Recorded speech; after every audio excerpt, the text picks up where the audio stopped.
Tonight, we're stepping into lands that make theme parks truly magical, from the floating peaks of Pandora to the cobbled streets of Diagon Alley. We're debating which themed lands transport us furthest from reality. So stick around, share your favourites in the chat, and let's find out which land reigns supreme when it comes to pure immersion. Now my wheels in motion and my windows open with the wind blowing in my hair. I'm driving down the highway, gonna do this my way. I can feel it in the air. Here I go.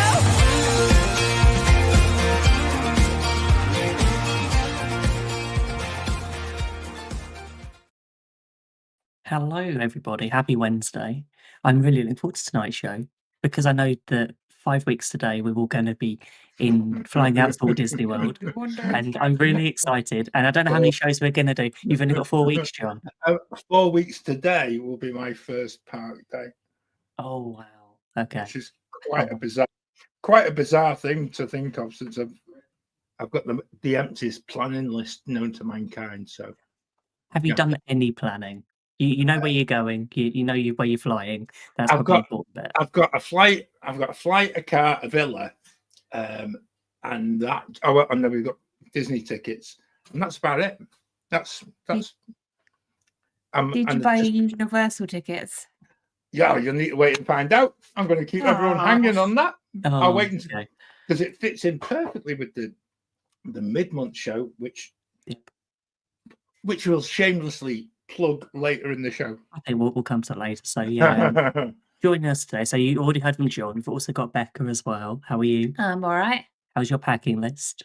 Packing list's done. I just need to make sure I actually have everything on it. Okay. So is it too early? 5 weeks out. John, have you started packing? Let us know in the chat. Is it too early to think about packing or start packing? Never mind that. Is it too early for me to put my out of office on? It would be nice to put it on early so you don't get the emails for the next few weeks. Yeah, that'd be a good idea. We've also got Simon joined us today. Hi, Simon. How are you? I'm good. How are you guys doing? Yeah, very, very well. Do you have a trip booked? Are you ready to begin packing? It's not until the end of August, so it's still a little way off yet. But you know what? We'll be like the day before. Just go, throw it all in. Yeah. It will have been carefully planned out, knowing what we need, and then it will just bring it all together at the last minute. I love how much we planned, because I remember last year we planned relatively well. We had an evening set aside to do it, and then it was just got to the end of it. It was like, okay, I think we've got everything, and then the day before we just chucked everything in a suitcase and just hope we've got it. Well, I leave the delicate part of balancing between the suitcases to Robin.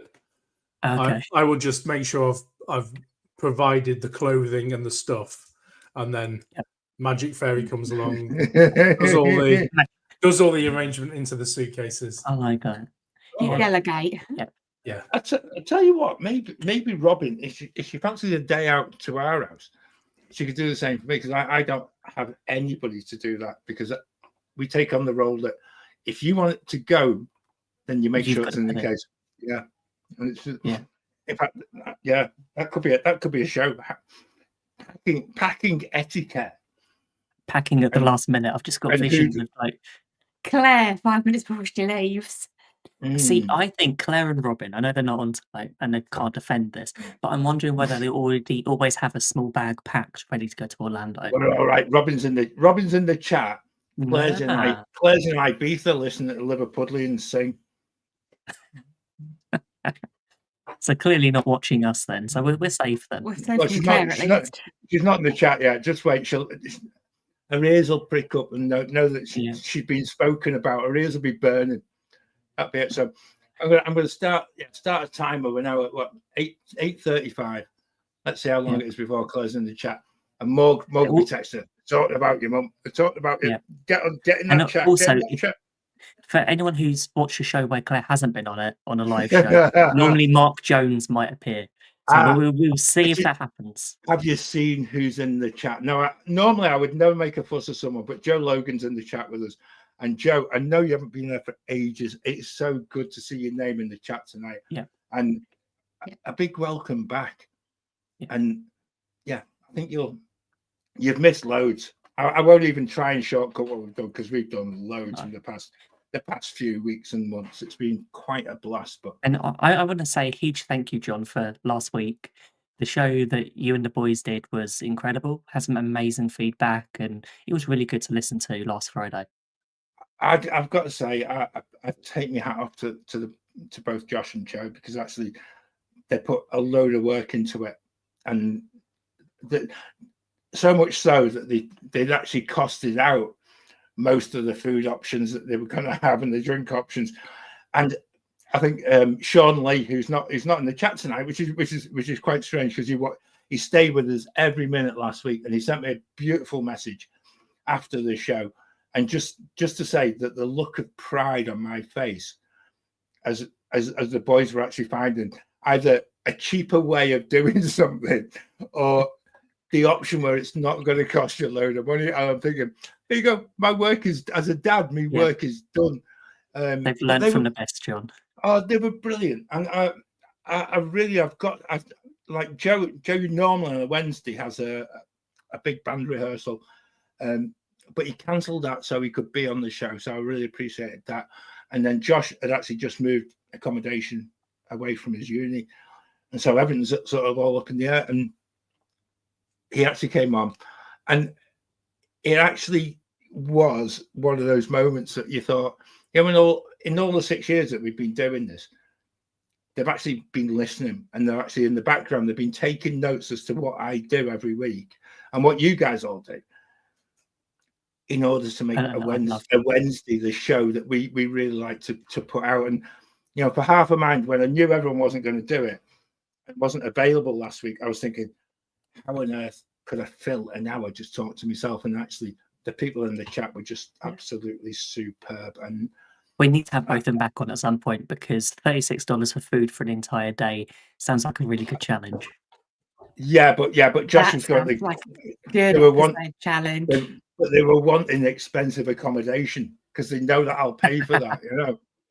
Well, Dad's paying for the accommodation. I think there's a little bit of that, but I think they're future contestants for Race Across the World there, Joe. John, I think budget traveling, and I would agree with you. And like Josh is going Interrailing in a few weeks.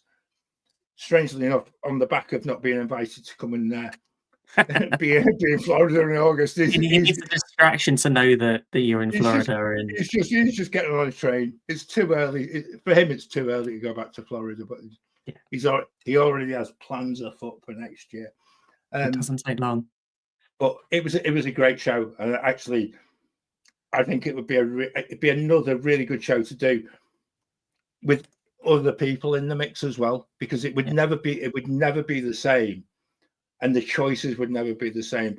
And yet, there are certain things that the boys chose that were nowhere near on my radar.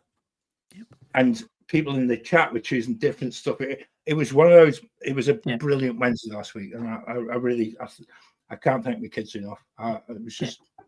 But definitely have to add it to the list, because I remember when we did the original thing 6 years ago, where we did the original 4-part challenge, we all had a completely different idea of what we were doing. I remember we had to record John's because his original one was too long. I remember that as well. I don't know if we've still got that original recorded somewhere. We could release it. Maybe I could have done just an hour myself last week after all. Yeah. Do you know what? A week where we needed lots of news, there seems to be even more news coming out from Disney. So I think it's probably time to talk about what's happening this week at Disney.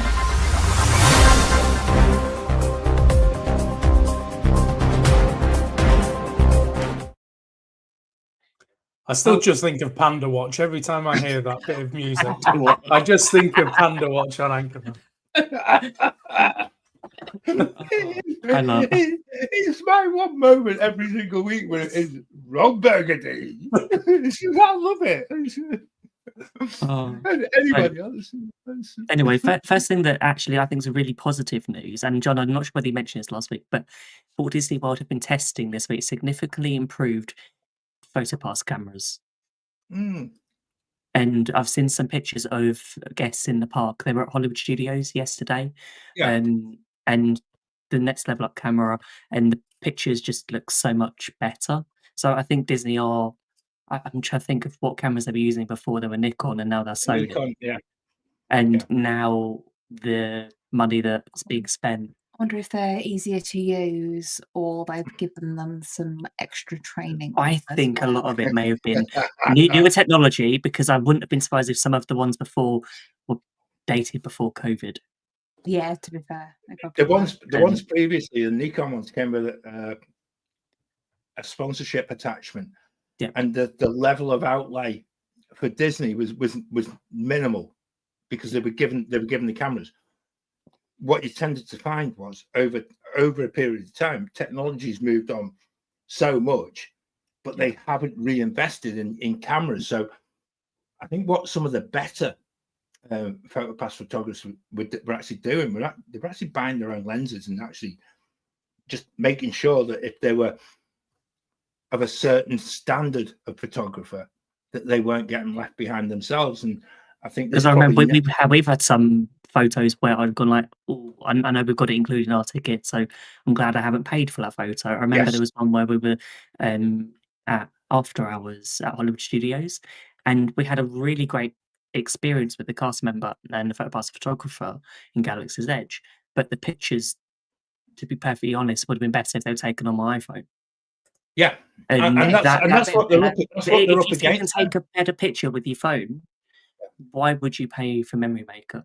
Yes, you can ask the cast member to use your phone, and you might be able to get that. But actually, how many shows we've done that actually an SLR is a much better camera to use, but it's all on how the training and how the camera is used. And Nikons aren't the easiest cameras to use. And do you remember we were there? When was it? In 1 year we were there. I think it was in 2023 in Magic Kingdom.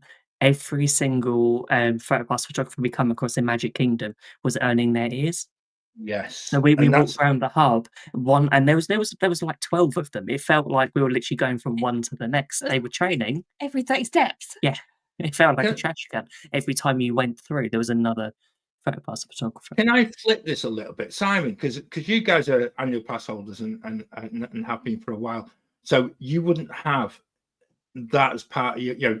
I quite like it to get it free as part of your ticket. So would you normally have paid for Memory Maker in any way, shape or form? I'm not sure the last time we actually paid for Memory Maker, if we ever have. I know that we have had the annual passes where it was included before.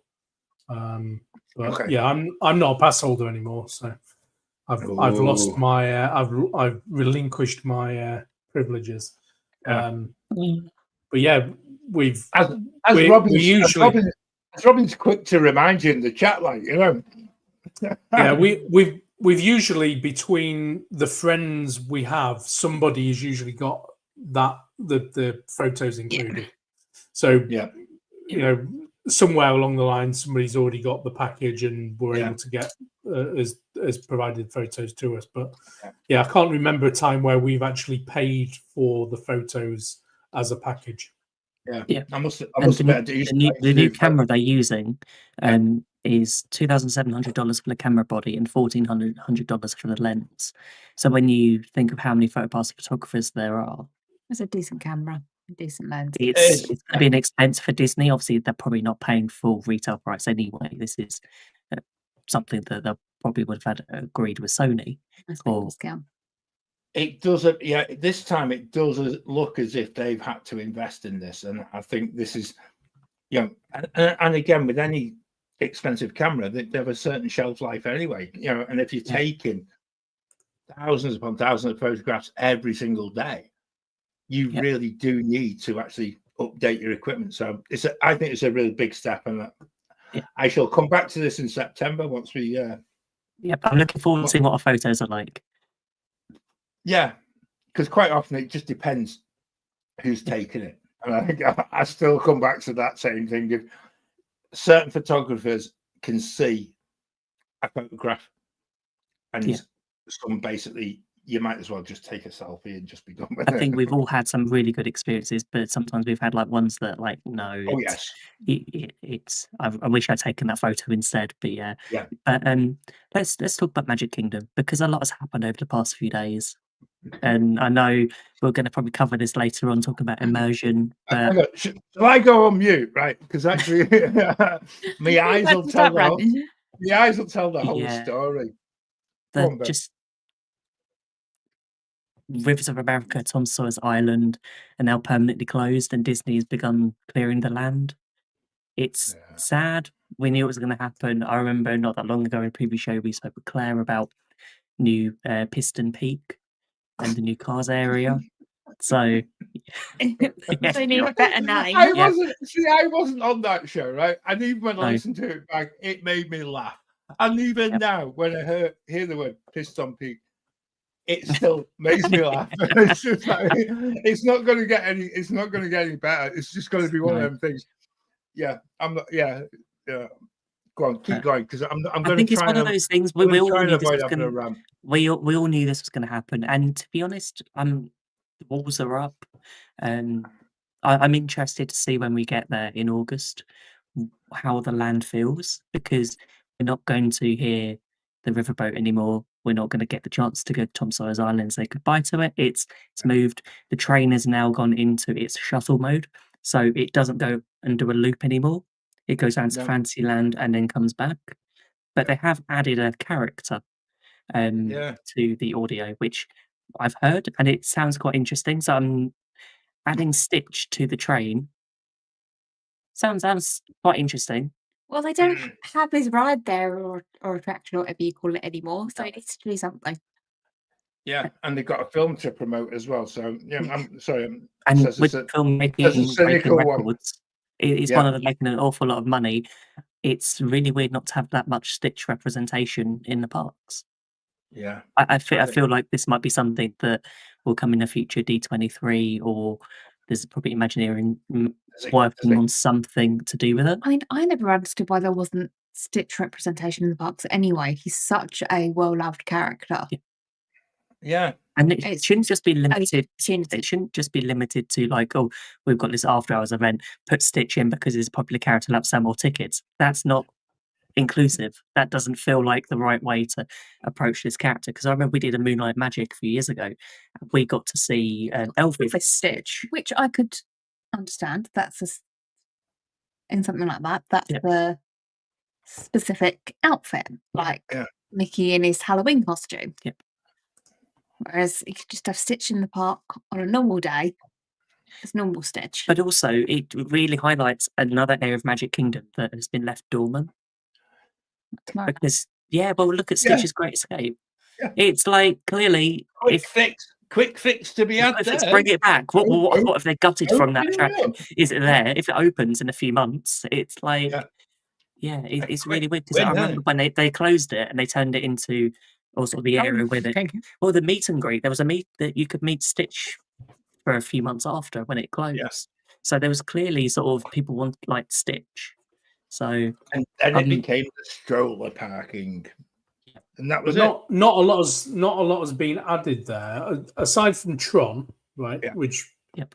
I mean, that took them long enough to put that there, right? But you look around the rest of Fantasyland, other than losing Stitch, Yeah. there's nothing changed in there for a long time. No. No. It's quite static. I know that Magic Kingdom is overdue for Yeah. refurbs. It's strange that they decided to add the Villain's Land and Piston Peak rather than revamp Tomorrowland. Yep. I was going to say fix, but I don't know. I think they think that Tron was the sort of diversion of like we've done. It shouldn't have taken as long as it did. Yes, the pandemic and the funding for it got cut for, and that's why it was delayed as much as it was. But also the problem with Tron, it's such a short attraction. It's not the best attraction, and it just shows that how Magic Kingdom needs more development. Yeah. And the frustration for a lot of us that we love Magic Kingdom, and this was beyond Big Thunder Mountain was the original concept. So this was beyond the park. Nothing was being touched in. This was going to the outside, where now it feels like it's not beyond, it's just next to. Yeah. So I'm going to pick you on just one point about Tomorrowland, because actually I think there is an issue in so much as when it was built, a lot of concrete, which obviously that show building and the People Mover belongs to, the concrete that they used was very often reinforced with asbestos. And so if you unsettle that and you try to demolish any small part of it, you probably will end up shutting down a whole massive area. I do not know that to be the gospel truth. However, I'm just going on the way things have been within schools that I've worked in, that have been built in that period of time when Magic Kingdom opened. And then latterly, when you went into like 80s, this is we're getting into engineering here, aren't we? Yeah. 80s concrete was the really cheap one, which anything before 99 could have asbestos in it. Yeah, and So then there is that. The later stuff then ends up with that rack stuff. That crumbling concrete. And so I personally, and like I say, I haven't got the information. It's just a personal thought. And I it's think ridiculous from that's the where Disney that comes perspective of from. going like, okay, what's the cost perspective? How much is it going to cost? What are we? What's going to appeal to the fans? Appeal to what we want, because clearly there is a need for Villains Land.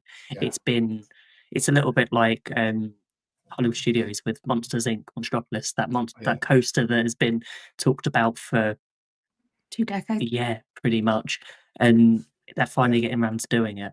And so I'm glad that these things are happening, but unfortunately we do have to say goodbye to a few things. Things do always move on. And I know there's been a lot on the social media the past few days of a lot of people pouring their hearts out, and it's memories. And I think that's the difficult thing. Every time we go to a Disney park, we're creating memories and we're associating these places with those memories. So when they do change, we then have to learn to adapt to make new memories. With new, I mean, I wonder if the reason they've had to get rid of Tom Sawyer Island, I'm just looking at one of the pictures, is actually an access issue. I'm wondering if they couldn't access the part where they want to put Villains Land from a different area. And the other thing, when you mentioned access, I think as well, when you look at the way Tom Sawyer Island actually is, if you're looking at making a place accessible for the entire public, it wasn't a particularly accessible place. So with loads of steps, rickety bridge, and everything, and having to get the boat across as well. It wasn't an easy. Not even a proper boat. I would just say I watched a live stream on the last day, and it was the most beautiful live stream I've watched, because it was so touching and it was a Resort TV one. But Josh was there, but he had his son, and his son Liam is, he's a young lad, has his own problems, and it was a case that Dad was really lamenting his last moments, and the son didn't quite grasp that whole bit, and yet he understood the fact it was going away forever, and he didn't want it to go away forever. And the reaction of the cast members and those people that shared that very last boat moment was something. I was so glad I stayed up late to watch it, because it was one of them moments that that you'll never see that part of Magic Kingdom again. And it's a part of Magic Kingdom that made it such a unique place. And yes, I know it has to change. They just need to do this quick, and they need to just get a shifty on.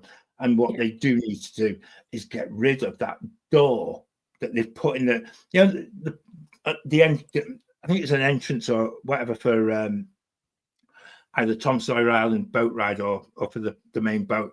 But they put this great big door in the middle of Magic Kingdom. I mean, you just like, Imagineering of the past would look at it and you just go, has somebody lost their mind? And maybe they haven't put the rest of the walls in. And I'll get there in August, and all I'll just see is this seam of walls just blacking out a place that was serenity within a theme park. And yeah, I'm going to miss that. Yep. And I think we should move on to some slightly positive news that for those going later this year, that we're in July at the minute, and I think it's probably now time to talk about Christmas. I know it's John's favourite topic. I'll sort out my Christmas stuff, actually. I know, but I'll get the Christmas tree out the loft now. Yeah. That's it. Yeah, Disney have announced all of the holiday Dates? events that are happening. So we've got Jollywood Nights returning, which on their first post ignored it under Hollywood Studios, which was quite funny.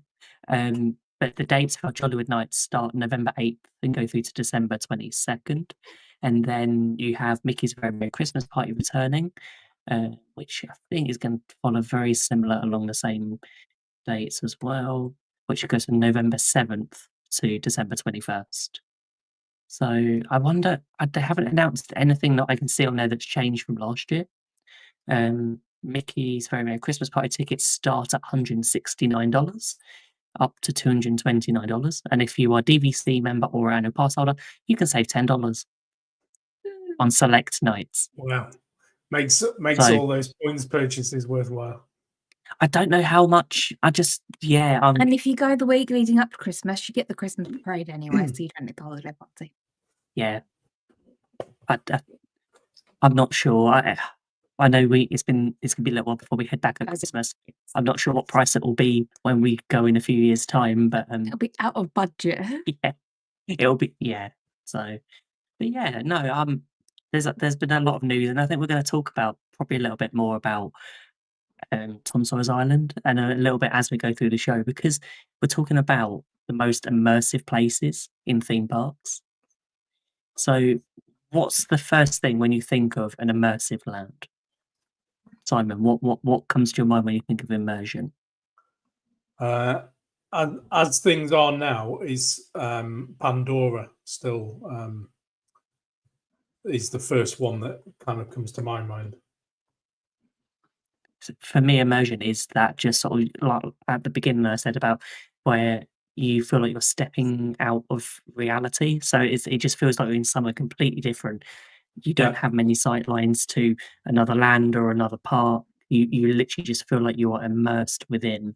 And I agree with Pandora. I remember when we did the opening sort of preview, and we walked across that bridge, and we're going like, this is very different. At the time, there was only one film out, which we had to compare it to. And it was very different to think about that we've left Animal Kingdom and we are now on Pandora in a completely different world with different sights, different sounds, smells. It just was a very different feeling. I mean, at that point, I hadn't even seen the film. Okay. So you had nothing to compare I had nothing to compare it to, and it was amazing to step on there, even from not having seen the film, not knowing what I was looking at, just seeing those floated mountains and trying to work out kind of the engineering behind it. It was fascinating. What do you think, John? I actually think it's a really good place to start, because I think it's very difficult to beat. But I possibly would take a step backwards, and I would actually say of all the theme parks, I think Animal Kingdom is the one that's possibly retained, even when they've added like the likes of Everest, but it's retained that immersion in probably in a more collective way than any of the parks. Whereas I think the studios have kind of lost that immersion of a collective park, but they've then got in different parts of the park. Animal Kingdom as one still works for me, and it still has that complete ability to you. Even if you just went in and you went for a walk, you didn't ride or you didn't go to the shows, you would come out and you would have had that feeling that you've not been in Central Florida for a number of hours. I think where Simon came at this is that little walk across the bridge, and where you go past Tiffins, and then everything changes. That you're just lacking that whole bit where everything in front of your eyes. You are basically walking through, in a way, a portal. And I used to hate it when kids use that in the writing. I hate that. I hate that description. It really does. You're gonna love Epic Universe where you've got several portals. It's all portals. But yeah, maybe that's why kids foresaw that. But that once you're over that bridge, the sounds change, the sights change, the pavement changes, everything, and it's the most incredible theme park feeling. And if you come around the other way through Africa, and you're having to be forced across that sort of wooden bit, and what will forever be known as Josh's cart before you go under the bridge, and it's just like you're taken into that little bit of peace and tranquility before the whole Pandora just opens up in front of your eyes. And there's something about it. It's not about the rides. It's something about that whole experience. And then when you ride Flight of Passage, and when you sat there before the ride starts, and you begin to feel, the whole thing, when the seat sort of got a pulse, and you sat there, and you're just like, who thought of this? Because this is just taking it to the nth degree. And because it's not just building an incredible attraction. It's the build up. So it's the cues. It's everything. You go from, when you think of, like, you walk through the gift shop at the end, and you look at the restaurants, and you look at the food, everything's sort of themed to it. So that's such an amazing one, though, Ben, because actually when it's not like you go there and you can see chicken nuggets on the menu.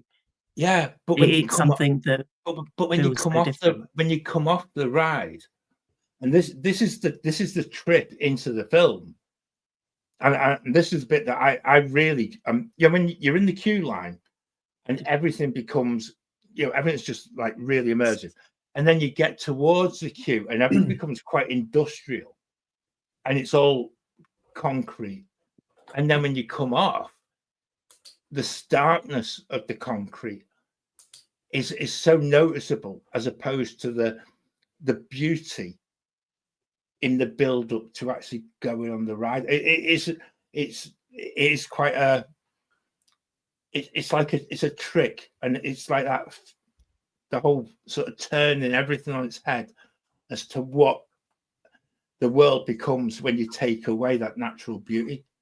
And I think again, it's one of them moments that you might just come off the ride and you just, let's go to the gift shop and stuff. But that deliberate use of concrete, including the ones with the hands of Joe Roddy and John Lasseter, and James Cameron. Go and find it. It's a little bit of hidden magic. But when you actually get, and it's just a concrete view, and it jars on the eyes, having experienced what you've experienced, but it's deliberate, and it's that flip to actually remind you of, without nature and without looking after the world, this is what we will become, and just like that concrete jungle. It's beautiful, really is. I think every little bit of Pandora, though, has got like a quality to it that screams like a different planet. Even how well the queue lines snake through planted areas that hide both the queue line from outside the ride, but when you're in the queue line, you don't look back and see a sea of people. You see planting and lush green, and it's how that hides everything that makes you feel completely immersed, and at times forget that you're actually in part of a theme park. I think how well they've managed to filter the crowds through that area is worked really well. But then there's certain stark areas, like you say, John, the exit for Flight of Passage, where it is the stark concrete area and everybody floods out from the ride, I think is brilliant. And loads of the details feel out of this world. They feel like they're not from Earth. Planting, lighting, strange things that are just in the flower beds. It just feels, immersive and unusual. So would we say Pandora was the first properly immersed land that we walked into? No. Because it's really difficult, because it's the one that comes to everybody's mind. But I remember going back to 2013, the first time we walked into the Wizarding World of Harry Potter. Diagon Alley. And just going there and just like seeing the castle, going to Hogsmeade, looking at that and just going like, okay, I feel like I am in the book. I can see where everything is. And yes, if you look carefully, you can see dinosaurs to the left. And depends on where you are in Hogsmeade. But it's one of those things that actually, I think as soon as you step forward into the queue for Forbidden Journey, you forget you're in a theme park. You're in sort of the world of Harry Potter. You know that where you just see everything. I remember just reading in the books and just things coming, live characters, and just it's the sounds, and then it's just being on that attraction that's designed to make you feel like you're on a broomstick. Yeah. I think Diagon Alley does it slightly better. Yeah. I remember walking into Diagon Alley and having to stop because I was overwhelmed with what I was seeing. Yep. I think it does better with the sightlines as well, because you don't have the dinosaurs to the left. Yeah, I think it's a better reveal when you think you walk through. You walk through that wall, just like in the book. Just like in the book. And King's Cross is almost spot on as well. It could do with a little bit more dirt. A little bit more dirt. Yeah. King's Cross recently. Yeah. More taxis, more taxis outside. I just like you can get the overpriced Mars bars and Golden Wonder crisps. Yeah. I don't even think you can get Golden Wonder crisps in the UK anymore. I think you can. You can up north. You're right, Becca. I'm not spending $6 on a packet. They're only in certain shops along with Seabrooks. Yeah. Yes. Yeah. I actually think you're right. I actually think I think, from my perspective, the whole Harry Potter scenario within Universal was a wake-up call for everyone, and it was a wake-up call for what you can do in modern technology and how you can appeal to an audience that had changed, from theme parks that had Jaws in them, theme parks that were harking back to films from the 70s or beyond in Disney's case, and yet to be able to replicate a book and some of the Harry Potter films so quickly within a theme park, I think I take my hat off to it. But I also feel as if, again, I don't know this to be true, but I would imagine if you spoke to the people who actually designed it, they probably have regrets that they didn't do X, Y, and Z correctly, which I actually felt that. I think, and I think Harry Potter was lucky because a lot of people had watched the films, and like you said, Becca, you hadn't seen the films that linked to Pandora when you first went, and so I think that was the bit where a lot of people were, oh, I need to go and watch Avatar because I don't quite understand this, and this. So you're then getting people going back to the film. I just think Harry Potter raised the game within theme park design and immersement. And I think we keep coming back to, because it's the theme of this show. It was a game changer. I think we should all be thankful for that. I don't know whether it was the first one that brought in like specifically themed food and drink relative to the land as well, and I think that's a significant game changing part of immersion, right? It spreads to everything. It's not that you've got an immersive land that is then selling burgers and fries and coats on the floor. Sponsored by McDonald's, Wimpy, and Burger King. I'll get all of them. Yeah, that's a really good call, Simon. Love that. Because actually, when you go into there for the first time, and when you I remember the first time you go in there, and it was like, well, you go for breakfast, and it's like you're looking at the menu and going, like, well, why can't I get a regular food item? But then a lot of things are themed to different names, and then it follows the story.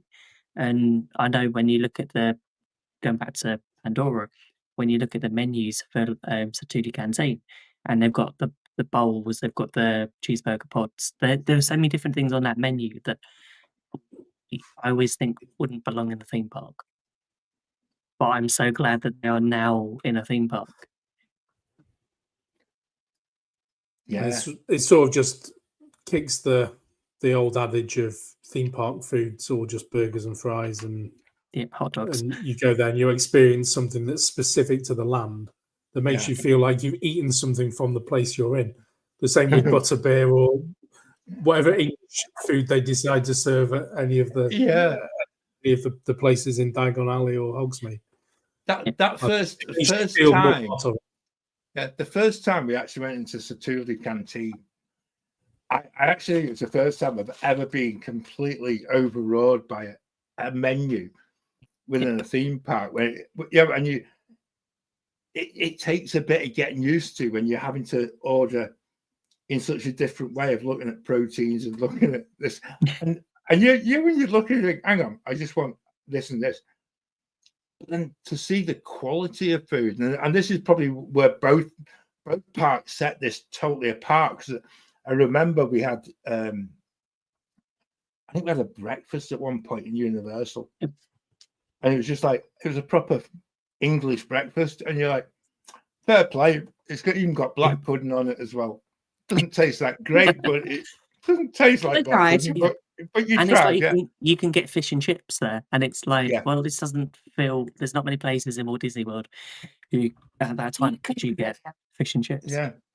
Yeah. But Satuli, again, just changed it. I think this is the bit for me that, Simon, you've been in Europe and you visited Disneyland Paris, and I think did you go to the other theme park, which name escapes me, which hopefully you will rescue? Yes. So we did. We visited Efteling. I didn't go to Disneyland Paris, but Robin did go to Disneyland Paris again. Yeah. And, so is there anything within Efteling that it comes close on an immersion point of view? It's very different. So that I'd say is one of the most whimsical theme parks. You can see the Fantasyland inspiration that I think is what a lot of modern day Imagineers take from a park like Efteling.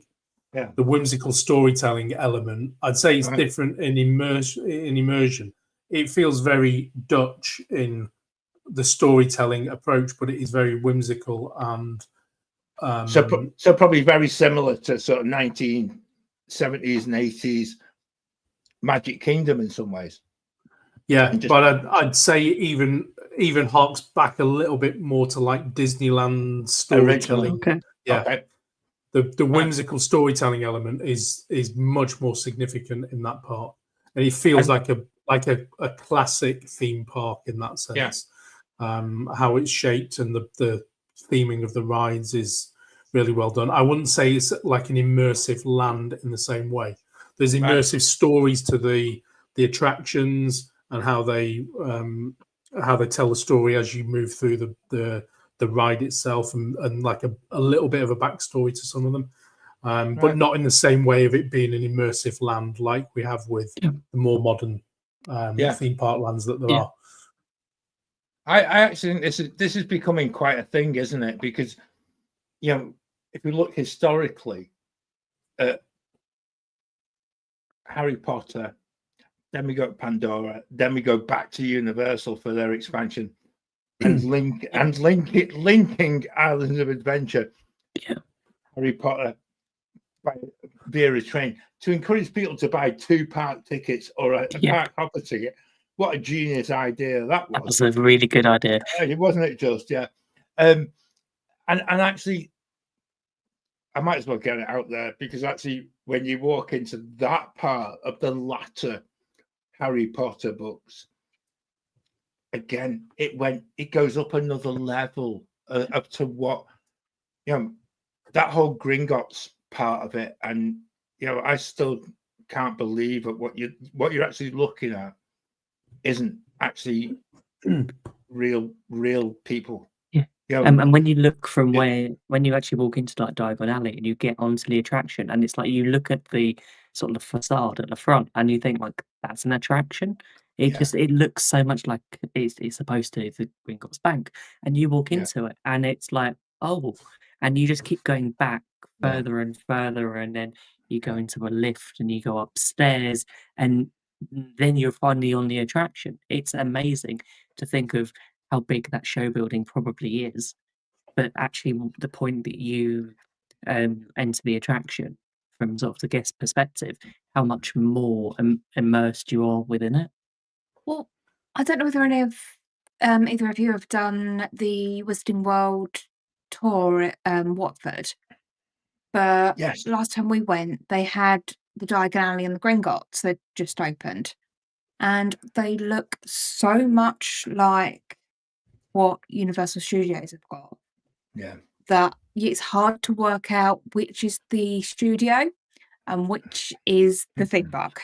They've got the design of the facades and that bank forecourt front court floor. I think that's the important bit, right? Is for the 2 elements are the familiarity that everybody has with it, so ensuring that the likeness is there, and then the other one is always depth of experience. It's things like, is there more than just a ride there? Is there details in the show building, in the queue lines that you experience as you go through the reference elements of the storyline that make you feel part of the journey? Are there other side experiences that might not be a kind of e-ticket type ride, but are an immersive thing in themselves? Is it a shop experience where you can purchase something that is from that world? Or is it like going to Ollivander's getting Ollivander's, or are you going to Florian Fortescue's for ice cream? Or you can go into the Gringotts Exchange and get some exchange your money for Gillians and goals. As the depth bit, right, is the depth of the experience makes the exploring storytelling element, and that's the bit, John, that I come back to. The older European parks is the storytelling element, which is, I think, what most modern theme park designers would take forward. Is the immersive experiences are dependent on having a story attached to that land that you're in that make you feel like you are part of the land. And I actually feel, Simon, I think this is that it certainly is for me. And even going back to the original setup of Magic Kingdom in Orlando, you still have that bit within Walt Disney, the person, of how he envisaged a theme park to take you into this place that, that whole bit about sort of land of fantasy and take you back to days of innocence as a child. And that's a clever part of it, because unfortunately, or fortunately, depends which way you want to look at it, the people who are much younger than me, and even I'll hasten to add, before she says that she's the youngest a lot, even much younger than Becca, but even people who are now accessing theme parks as either young kids or as teenagers or in their 20s, they are looking for something completely different, because they've actually had not just the internet but they've also been through that whole generation of TV has changed, and their expectation of what you see within movies has changed, because actually, the whole computer generated graphic part of it means that they think that this castle that they see before them is something that should be completely able to be replicated and to be completely 3D in front of their own eyes.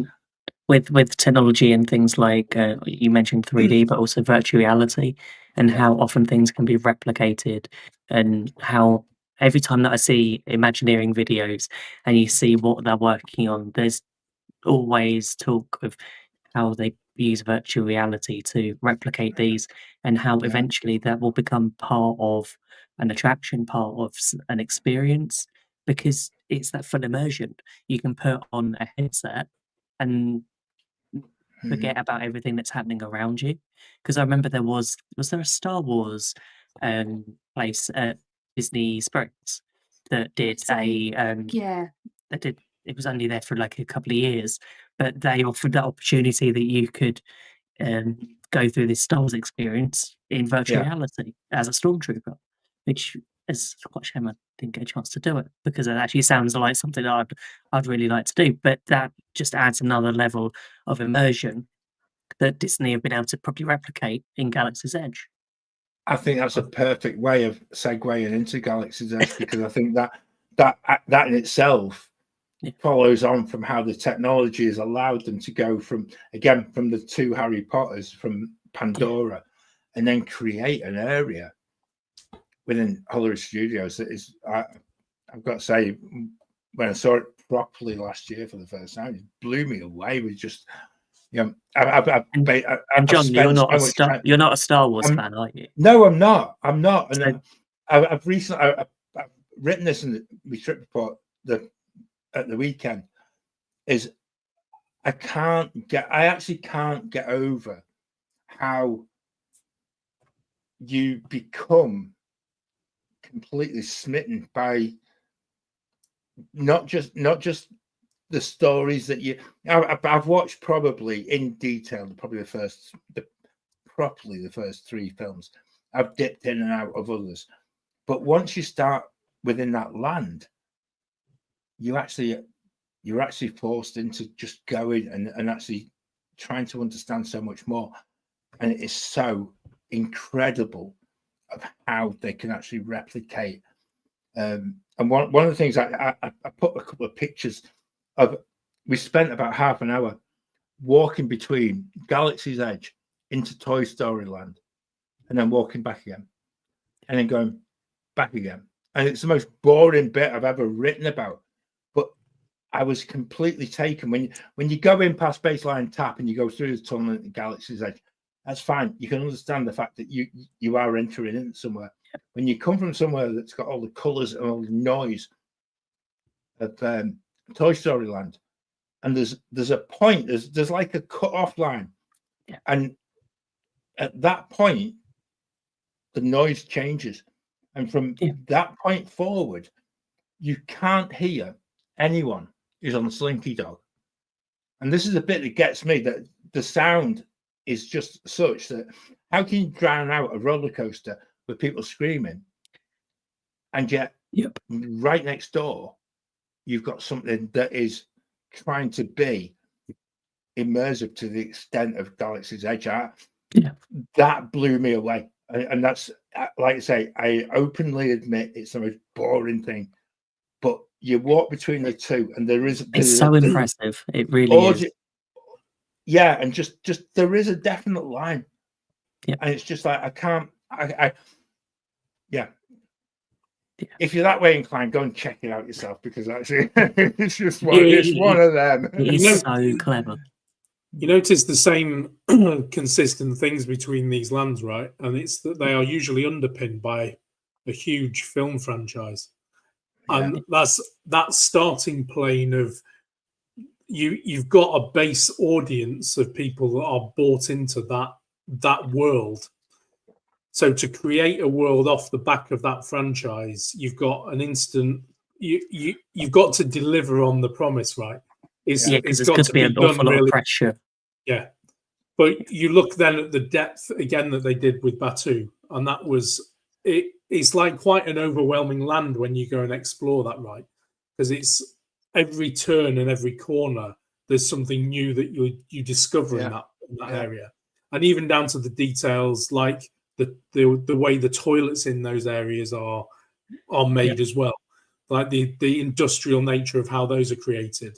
But every twist and turn exposes another part for you to discover, and it's that depth of even just the animatronic type things that are on display, even just as a random thing for you to discover, or the shop experiences for you to go to and build a lightsaber or build a droid, the multiple food options. And then to top it off, the Coke bottles that are themed. Yes. That's taking the depth of the experience up a notch. See, what I feel it was even raised it even higher than that is the Galaxy's Edge. The story from the cast members and the when you have like Chewbacca and Rey walking through, it just adds that extra level of immersion. Yes, there are characters through other lands, but actually I feel like Galaxy's Edge hits the story right. So they've got the story of this, and they say bright sun's not good. There's a particular thing that you get, which you get. I remember when the first time we went to Pandora, it was you had the introduction of Sivako, and then you went on the ride and you understood a bit of the language of sort of Moara.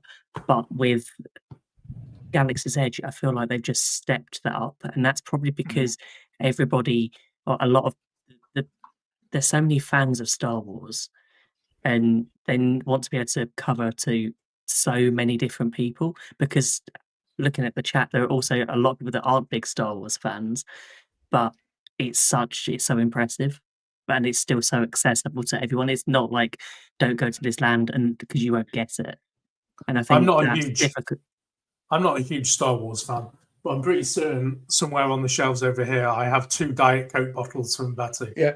So we've got. We went back to Disneyland and we got some. No, and that's the way in which it gets you, and that's the exciting part of it. I'm totally with you, Simon. You don't have to be within it, and it is the film franchise bit.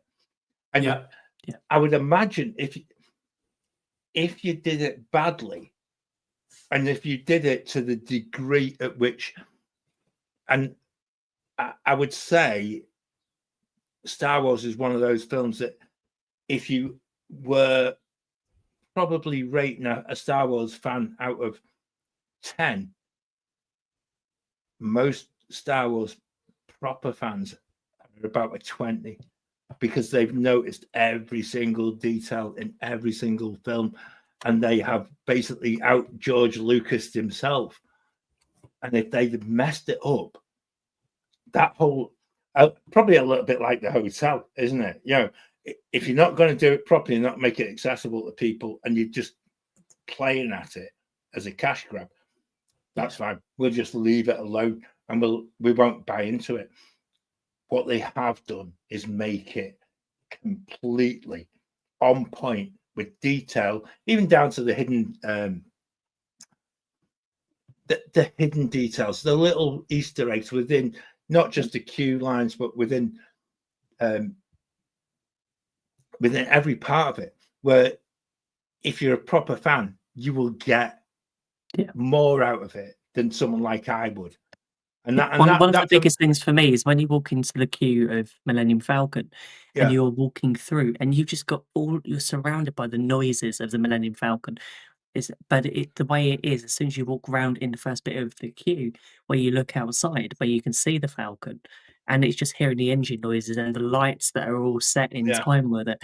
It's just, it sets up what you know is going to be a very good ride, a good attraction, and then all the way through that queue line, it's just stepped up another level. And even when they opened Rise of the Resistance 6 months after opening, I can see it just stepped up even more, because John, I've read your trip report and just saw your picture of just when you see the stormtroopers on Rise of the Resistance, when you just go into the hangar bay, and when you talk about being immersed in something, and then you have sort of the first order troopers. But the way they talk to you from that point on is the expectation that you are no longer a Disney guest. No, you're part of the story.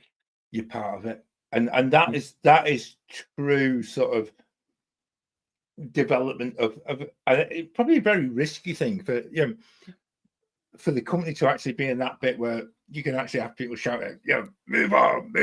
It's just like but that's what you're looking for. You're looking for that complete part of it. And but Disney haven't not done that before, because they've done things like when you think on Tower of Terror. When you get onto the queue, there's some cast members. They've stepped back from it though. And I know it doesn't make sense, but possibly because people aren't used to that level of immersion, and people just don't understand it, and they think it's just something. And because they don't understand it, they take it the wrong way.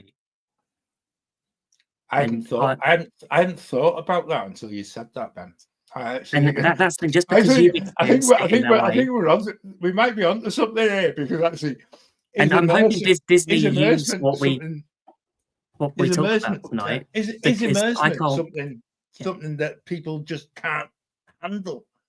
Yeah, people aren't used to it, and then maybe that's. I remember there was probably quite a few.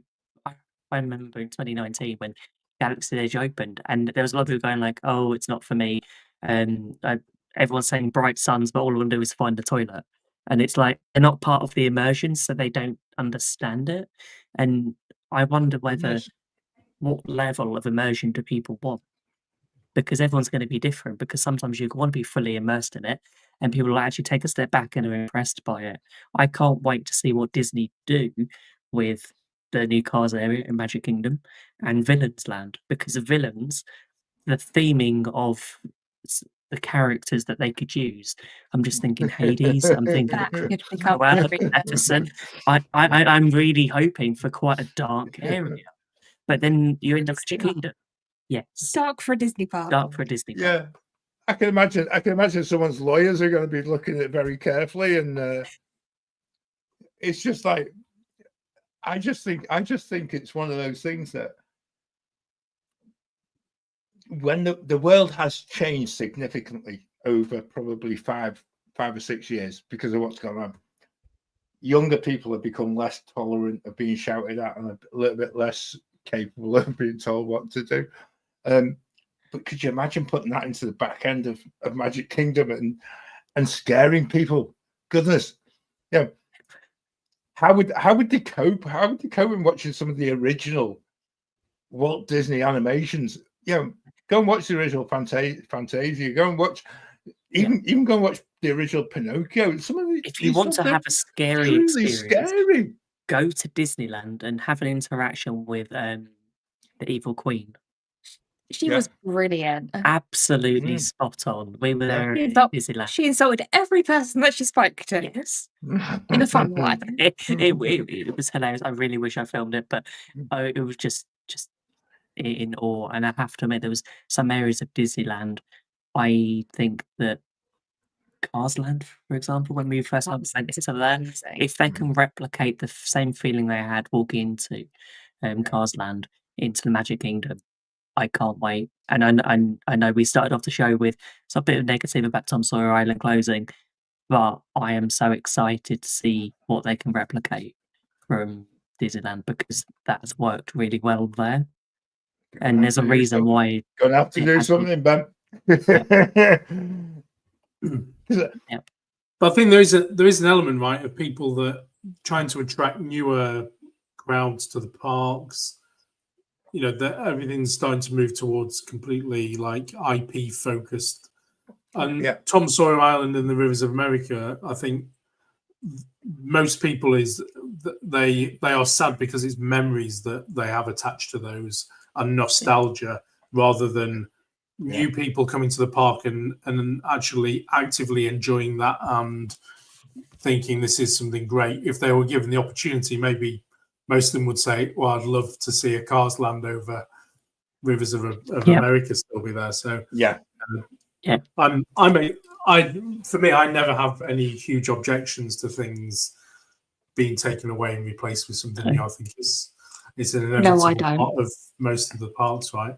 It doesn't mean that wasn't sad when Jaws was replaced with Diagon Alley. That's it can always come back. It can always come back. It's really weird that, because only a couple of weeks ago I ended up watching Jaws again because it was on the TV, and like the rest of the family came and, "What are you watching?" I said, "It's all right. It's all right. It's this film from the 70s that inspired the whole of Universal Studios to put a Jaws ride in." And they started watching it. It's still one of the greatest movies ever made, John. Isn't it just that? Yeah. And that's what I have nightmares from that film because I had to write for my GCSEs, and on my media studies section it was on Jaws, and we had to watch it several times. So, but again, something that's completely and totally film related, and yet even within Universal now, I know it was basic technology and stuff like that. That whole bit of being in a boat and the whole storyline was truly quite a thing. And I actually remember being on it for the first time, and I had my mum with us, and she was like, and she was shocked because she'd never seen the film, and she wasn't expecting a shark and all that. But it was either really funny or really scary, and you just fed off, a bit like Terrors. You feed off the people that you're within the ride, and those people who don't know what's about to happen and are really scared, you enjoy the giggle at them, whereas they also are scared absolutely witless, because and that's the joy of it. That's the immersement, and that's such a difficult thing to get right. But yeah, Simon, best film. And it was great because my kids had never watched it before, so we actually watched it from the very beginning. And it was just like his 50th anniversary this year. And they were like, "How on earth were we allowed to show that back in the day?" So wait until you see these films. We've watched Blazing Saddles years before, I hasten to add. Do you think that Universal could bring that back in some way? Because you've got a new park opening in the UK in 2031. There's probably a vote or a petition somewhere that for it to make a comeback in another park. Disney Classics Land, not Disney Classics. Universal Classics Land. Yeah. Bring back a Back to the Future, an immersive Back to the Future world. The rumor is that the roller coaster that they have planned is a Back to the Future roller coaster. Oh wow! So. Because the musical's doing so well over it. And it's such an incredible franchise. I could see them tapping into various different things. And actually, I think the biggest thing we haven't spoken about, which is talking about immersion, and that's probably because none of us here have actually been there yet, and that's Epic Universe. Everything I've seen from it, everything I've heard, it seems to be one of the most immersive sort of lands. There's so many different bits. I've been talking about Harry Potter already. I can't wait to go next month and experience this, because we had a great opportunity a couple of days ago to speak to Ross, Orlando Adventures podcast, who we spoke about his first time to go to Epic Universe during the previews. And he just shared just a few must-dos, so many incredible moments of like... and also he's going back next month too. So it's clearly something that's good about this park that makes people want to go back again and again. And John, I would like to know, did you get to the end of the show to buy your tickets? Because at the beginning of the show, you weren't sure whether you were going to. I wasn't. And this is one of the things that's been really chewing in my mind as to, is it possible? Is it one of those things that you'll regret going and then finding out that it's dead busy and you can't ride anything, you can't do, and actually by the time it's and this is a mid-month podcast, so it's a spoiler alert if you're one of those people that likes to listen to the whole show. I'll tell you now, I'm currently sat with I'm gonna just move that little bit of paper. I'm gonna have to hide my barcode, aren't I, and all kinds of other stuff. But yeah, look, so tickets for Universal are on me. I've even printed them out, and I've got them on my app. On the app. And we're going to Epic, because actually, after listening to the way that whole recording went, I don't think it really matters what ride you get onto. It's the experience, and at some point in the future, you'll get onto the Harry Potter ride. I think this summer, with 3 hours plus wait times, I might just wait a little while for that, but then go and explore everything else. Yeah, it has to. It was a real good show to record, but it was also a good reminder of. Well, I mean, this is really where they are. I know that. I know we'll just touch briefly. SeaWorld had a VR coaster once, right? Yeah, but. I think that was basically you put a headset on and it was a completely different. You weren't really even on the roller coaster per se. You were watching something completely in the headset, right? And I think this is Universal bringing the two things together: the actual augmented reality headsets, which is just that next level of immersion, right? And I think this has got a land for everybody to go and enjoy. That's immersive in some way, whether that's Berg from How to Train Your Dragon to more Harry Potter. It's it's just every bit of the corner of the park is just immersion. So it's immersion central, right? It just looks great. And this is the thing; it's a brand new park that we haven't seen, and also it's having an opportunity to experience. But know that we're going to have this at every trip going forward, that we have the opportunity to go and see it again. It's not like this is the only time we're going to do it. We've proved that by booking another trip next year just to go and do Epic.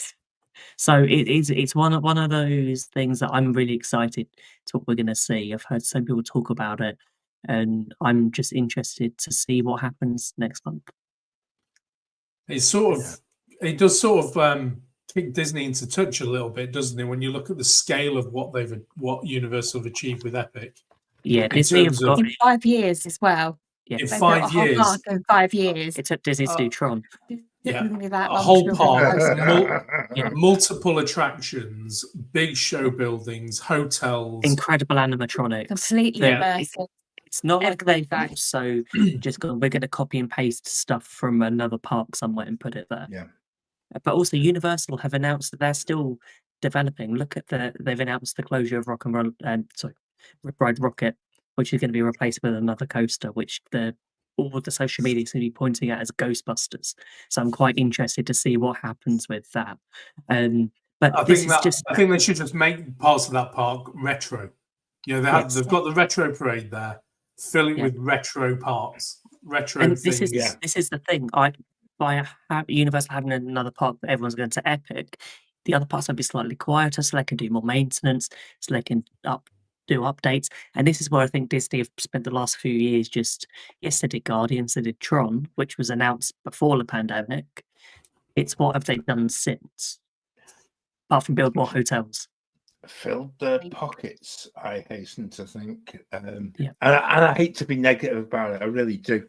But but they can use that money. They can use that money now to reinvest into the parks. And I think we saw the first glimmer of that last D23 last August, where you're getting Monstropolis. They're talking about Cars, Villains, and we're actually getting Encanto. Truffle America's Dinosaurs closing. There's all the things that are happening. So I can't wait to see what the first D23, because there is a D23 this August, the last 3 days in August. Luckily, we're going to escape that for a few days. There's going to be a big, massive panic button being pressed, right? Live from D23. Every project that's in Imagineering is going to be greenlit. It's going to be one of those, like, here's the money. It is interesting, but do you know what? I can't wait to see what Disney do. They came back fighting from the 2 Harry Potter lands that opened with Pandora and Galaxy's Edge. So let's see what they come back fighting with this time. Yes.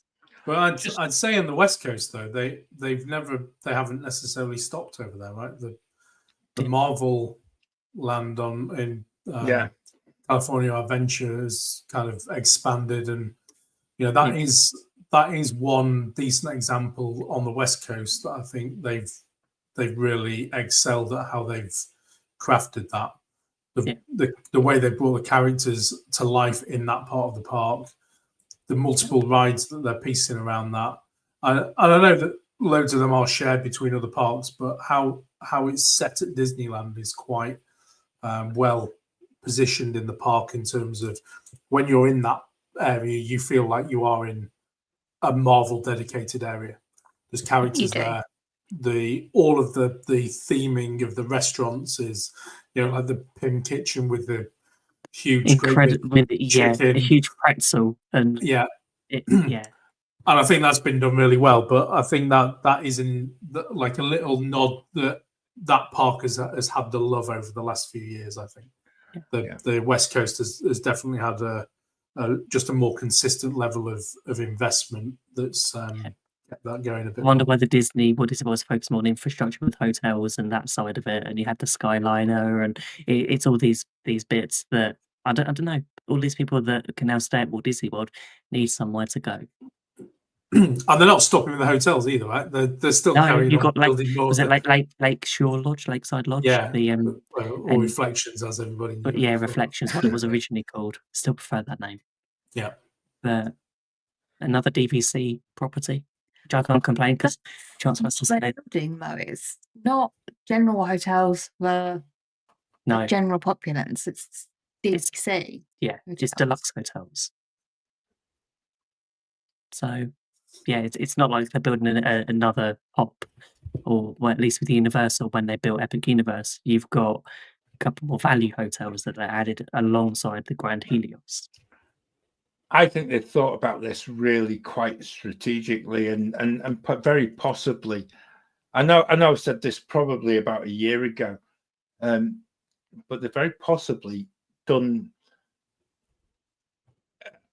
a very corporate thing and actually ensuring you've got hotel space to back up a new theme park. Yeah. But then also got a product, which means that people like myself are faced with that question of, shall we just do Universal and we'll leave Disney until they sort things out?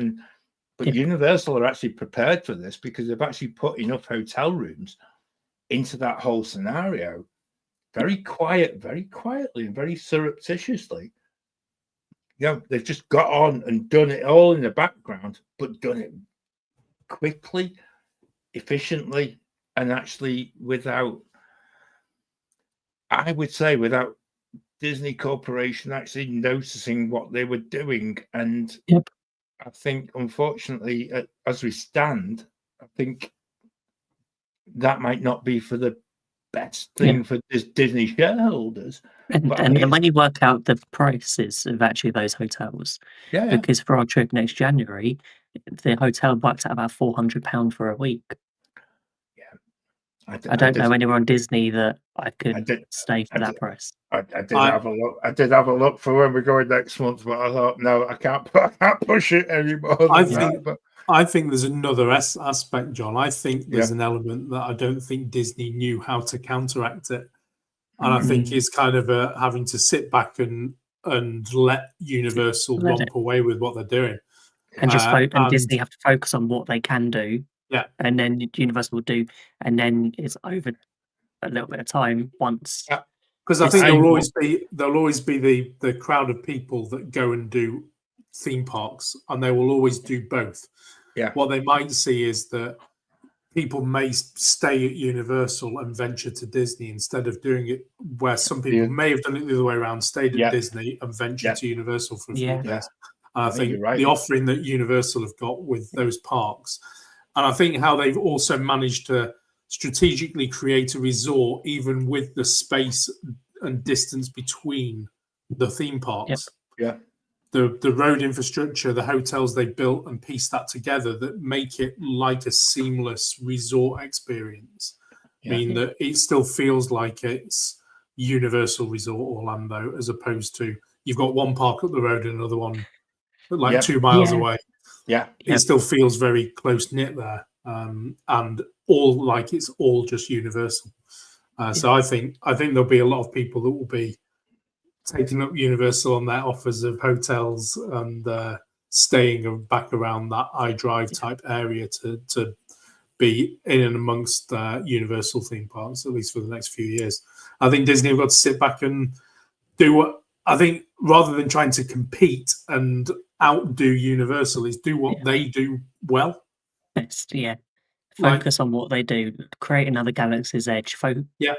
Do that level of theming in Villains. Do that in Cars. Do that in Monstropolis. Do what they're good at. Find their unique offering that they can bring. Don't try and compete like for like with Universal. Just go back to sell more expensive tickets. But go back to what they used to be really good at, is making people feel really special whenever you walked into a Disney park. And that includes training your cast members, having a corporate identity similar to it was 10 years ago, where not only did cast members feel completely special, but they exuded that onto the guests that were in the park. And admittedly, we've had trying days and things like that, but somewhere at the top of the corporation, someone's lost sight of exactly what those whole principles of being Disney was all about. I feel like the swing to focus on cost has just gone. It breaks me heart to talk about it, because I know we try to be really positive on this, but from a UK perspective and from a business perspective, you look upon it and you're thinking there's two sides to this. It's a bit like a supermarket war, isn't it, in the UK? Someone has lost sight of what the collective sort of consumer is, and they've just decided let's go for the money, we'll be all right. And then the other side have gone, oh, we can see an opportunity here, let's invest, probably at a time where nobody else was was able to afford to get jobs and things like that. Let's go hell for leather on this, so that we can actually become a more dominant force within the market. And it's fascinating, because as consumers, we're the ones who will benefit. Yeah, and I loved Universal's approach when they were building Velocicoaster. Because it meant that it's like everyone in the park going like, oh, you're building something, and their staff was like, no, we're not building anything. It's like you can see see like top hat of this attraction, and it's like, no, we're not building anything. Nothing's happening. And then like 3 months, 6 months, whenever it was, nothing to see here. Nothing to see. Oh, by the way, we've got a roller coaster, which was the opposite to what they did with Hagrid's, and it worked well. Because people could get excited, people could think about what it's going to be, and Disney have always had that other way around, because it's always been. I remember when they announced like Toy Story Land, and it's like you announce it, but 3 years later there's the attraction. So you've had this different level of concept art. Where when we spoke to Ross on Monday, and it'll be in the next podcast, that we spoke about the difference between the concept art and what you get at the end of it, not the 16 different variations. Because I remember seeing like lots of concept art of the Spaceship Earth Lounge. Obviously, we didn't see the $179 firework package, but there should have given a menu to begin with. But it's one of those things that actually Disney need to focus, I think, on what they do best, and that's storytelling. That always has been. And I think even we don't need more lounges. We don't need more lounges that cost $200 for a fee. That's not. And I'm so concerned about what we're going to get with the Pirates Lounge later this year. Even at a basic level, right? The aspect of an immersive theme park experience, and if we hark back to pre-COVID Magic Kingdom, right? This is the base that me and Robin will always come back to, and it was the same for Hollywood Studios, is on street actors and performers Yes. Yeah. created an atmosphere in those parks that made you feel part of an immersive townscape. And whether that was the trolley show with the dancers in the morning that would step off and come and chat with you, the characters on Main Street, the actors in Fantasyland, the Hollywood Studios performers. They elevated that experience and made it more of an immersive experience. They brought characters to life in that part of the park. Now, when you're there, you pass through those places as if it's just static. There's no immersion there in most of that anymore. Yeah. And when Universal have come along with something that is hugely immersive in multiple lands with characters and animatronics, Disney need to bring more of that back, because that's what they've lost in this drive element at Disney World to become quite focused. It feels on revenue. And it's how can we extract money from our guests by it's a little bit like when they in a lounge for cocktail, we'll feed them a $20 charcuterie board. It's like it feels like that's what they think is the experience they should be giving. And actually I think it's more basic storytelling and immersion of the place they're in. That's a brilliant point, Simon. And I would also add in the fact that it should be for everyone. Yes. It's not just for those who will pay extra for an after hours so that you get some of that character interaction or anything like that. Yeah. It's for all. And I think that's the bit that they've lost sight on. And I totally agree wholeheartedly with what you said there. It's just and the actors and performers, they transcended the generations, right? It didn't matter whether you were a 5-year-old kid or you were a 75-year-old there. They engage with you and speak to you and make you part of that place you're in and that world. In character, you feel like you're engaging with somebody on Main Street, USA. And that for that not to be there that's the even just the most basic of immersion that they should definitely bring back. Because I think they've even lost some of that characterization across Batu as well. That you don't see the same performers. You see the characters, and yes, there are those key characters that they bring in at certain points. But it's just that little bit of engagement that you want from a person to make you feel just that little bit more immersed. See, I love this. Is probably a good segue into next Wednesday's show, where we're talking about grapes at Walt Disney World. Hey, look, why do I start? There's a reason we're at Disneyland this year. That's all I'll say. But also, it's more about what have guests done wrong as well. What mistakes have you made on holiday? How from the many trips you've booked, and you think of like, actually, I've made a few mistakes here or there. Whether that's you've spent more money on tickets than you should have. You've missed dining reservations, turned up at the wrong time, booked something extra that you didn't realise was this. But I'm looking forward to that show. It's going to be quite interesting. So, and it follows on from what we've just been talking about, gripes and things we'd like to improve at Disney World. Because I think we could spend quite a bit of time just thinking like, how could we improve just experiences at Disney. And there are so many different immersive places at Disney World. Sometimes you have to actually take that moment to look around you, because it's so easy to be in a park on your phone looking for the next sort of like fast pass or dining reservation or just taking a photo. You just like actually don't take the moment to take in where you actually are. So I want to say a huge thank you to everyone for joining us, those in the chat and also for everyone on screen.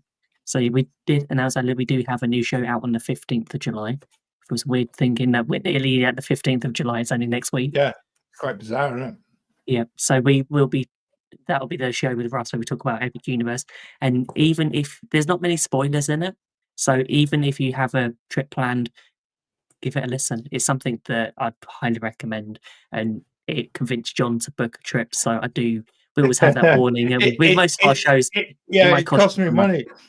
I think as well, I think the other thing to bear in mind is actually I've got the paper that I had from the recording, it's one of those shows that you end up making notes about because of his experience, and it'll guide you and hopefully because you've only got that one day in which to get the most out of the whole experience.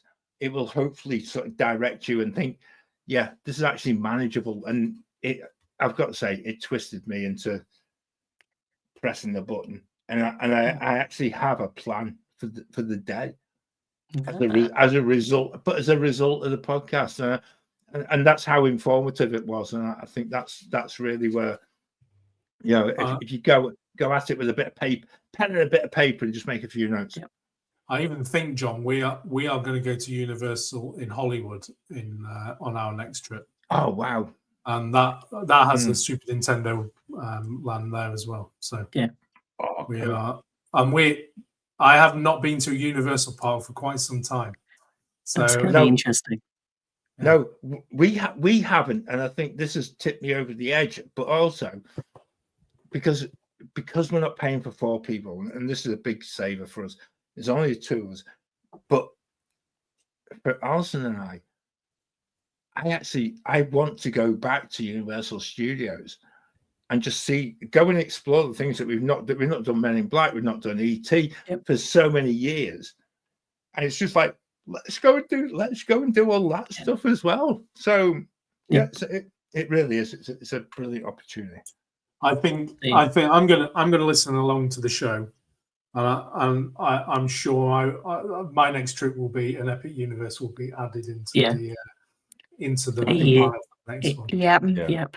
It's easily done. But yeah, I want to say a huge thank you. And you can find everything we do here at the Great British Mickey Waffle. If you're watching on YouTube, grab your phone, scan the QR code on screen. Or if you're listening on the podcast, just go onto gbmickeywaffle.com. You'll find everything we do here. So from our Wednesday live shows to our podcasts and everything we do on socials, we're at GB Mickey Waffle on Instagram, Facebook, and TikTok. So the summer is pretty much upon us, and there'll be a few podcasts that will be out because, as you could probably tell by bidding at the beginning of the show, quite a few of us aren't going to be around in the UK. Yeah. So it's going to be interesting. We might be going live from some parks, but we will let you know and update our sort of our Facebook community and on social media what we're. And also just add in as well, right? Because I had a really spooky moment. I was actually shopping in Scarborough yesterday, and a family who were in town. Dad was wearing a Walt Disney World t-shirt, and they walked past me, and it was that moment where we know you, and they were pointing. It was one of them moments I've never ever experienced in all the time I was doing this. Either they ninja watch or they listen to the podcast or watch the podcast, but they recognize the face. And I'm like, oh my word, this is quite. And I'm not going to turn around and say, yeah, okay, it's me. But if you are in Florida over the summer and you see any of us, or you're in Disneyland and you see Robin and Simon, we're quite polite people. Just turn around and say, it is you, isn't it? Because actually, that would be a most lovely thing. And actually, even last year, it happened a few times on our trip. And just make the effort. Are you a waffler? And if somebody looks at you as if you're stupid, then obviously it's not us. And if we are, we'd be delighted to meet you. And I think that's the only thing. It was a lovely feeling yesterday. What we do in the various guises that we do it, you get people that are actually in my hometown where you get recognized, and I'm just like, whoa, this is quite a spooky moment. But there you go. If we're in Florida and you see us, please just give us a shout. Yeah, and also follow us on Instagram, because to be honest, most of our trips I tend to post on there. So you can Instagram stalk us and come and find us. That is true. Yeah. We're there for 16 nights. John's there for 3 weeks. Claire's there for just over 2, about 2.5 weeks. So we're there for pretty much most of August. which is quite. I'm not sure how we're going to record shows, but who knows what's going to happen. So we'll work it out. We'll work it out. We'll do something. We'll do something.